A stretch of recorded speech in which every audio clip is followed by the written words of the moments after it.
Hey,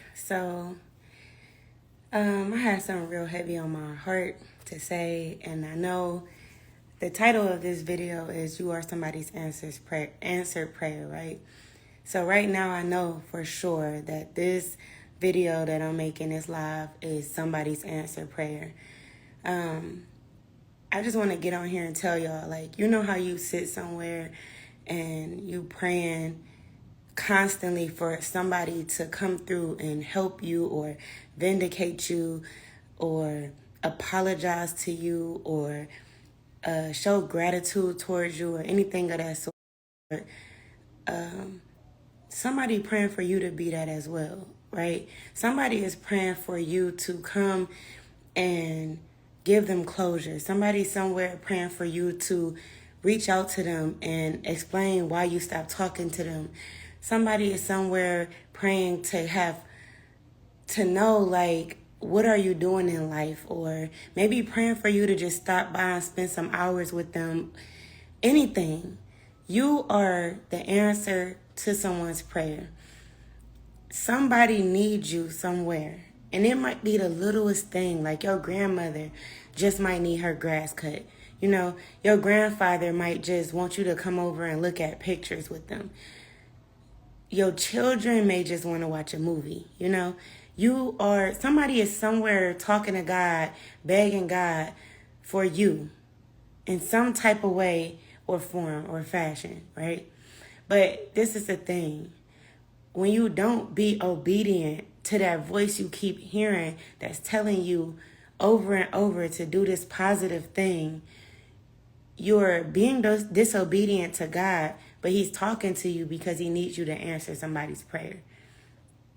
So I encourage you to listen to that small voice in your head that's telling you to do this positive thing today. Sometimes, even when you feel like you had this idea, right? And you might be driving and the idea might be to stop over an old friend's house that haven't seen you in a while. That's God telling you to do so. You might save somebody's life, anything. Listen to that small voice in your head. Not the one that tell you to do bad stuff. Not the one that's telling you to do something negative. Listen to that voice in your head that's telling you to do something as crazy as it may sound, right? Because somebody somewhere is dependent on you. And you have to answer God's call in order to answer their prayer.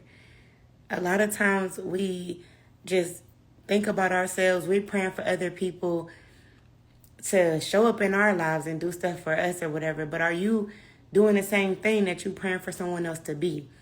Are you being obedient to God's voice? Because sometimes God will allow blockages in your life because you're blocking something else.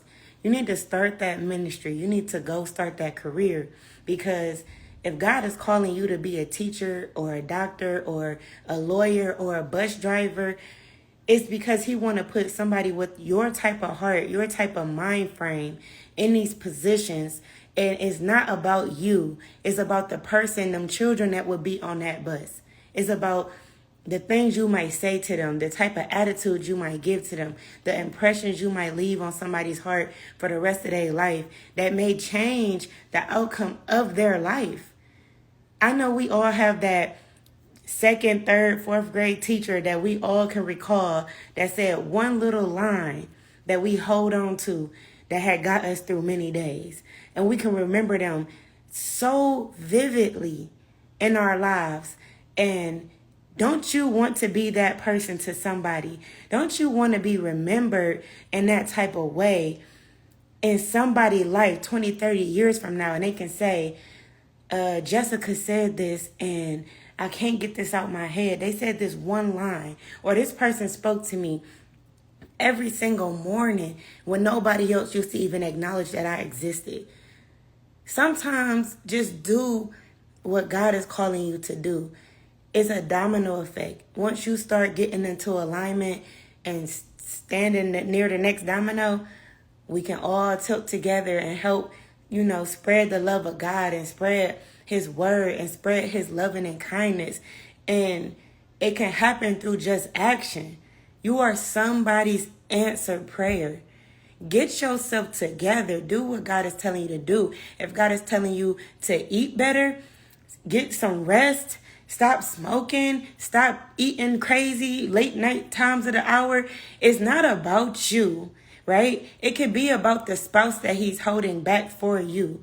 Like I told y'all before a few times, like God told me to stop smoking, stop drinking. It's not about me. It was what my children was seeing, right? It was about how my clients were viewing me. But also, it was probably about the people I haven't encountered yet.